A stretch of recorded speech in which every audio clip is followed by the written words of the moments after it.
Super Mario Maker is a very fun game that it's hard to put into words how much this game had an impact on my love for game design and for wanting to make games as a living and just in the future of my college career. Um, I remember hearing about this game initially and being really excited but also unsure of what the game would be like. But upon playing it on my Wii U, I fell in love with it instantly.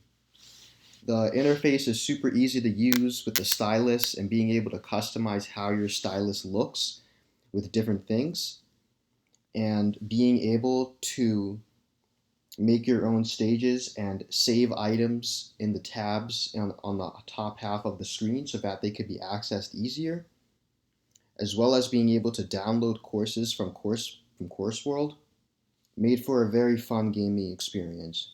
As for the impact on the world and the community, the Super Mario Maker community was a lot more robust than I initially thought. For a good few months, I was just playing the game by myself. I played through the tutorial, I had done some of the 110 Mario challenges as you can see on screen, but mostly I was just making levels. It's hard to put into words what it's like when you're just surging with tons of creativity and you're just being able to be let loose and just make whatever you want. Like, it's super fun and it's an experience that I would love to give to someone else someday with when I'm able to make my own games with more tool sets. But to go in more depth about the game's pros, that would be the stages that you get access to, as well as the community surrounding it. Some of the stages, like the one currently on screen, are just a small sample of some of the creativity that the community showed. It's honestly pretty incredible just how much people were able to do.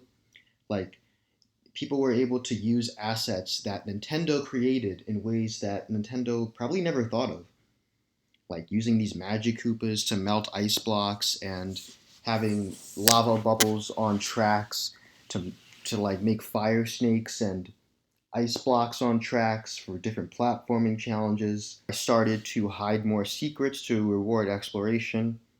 I started to have more fun with aesthetics, like the one you see on screen, where I used the blocks to make elephants, and I used the clouds on tracks to make it look like the elephants were spouting water.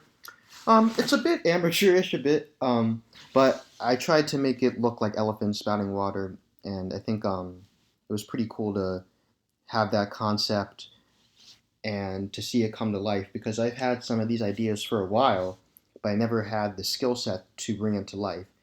So being able to do this thing that I wanted to do for a while and see it get brought to life with such an easy to use tool set, like I said earlier, just the controls, very easy to use, the stylus, it's very easy to just draw things. It's sort of like almost like an art tool, like a Procreate or drawing in a sketch pad, just using the stylus to paint blocks was very easy to use.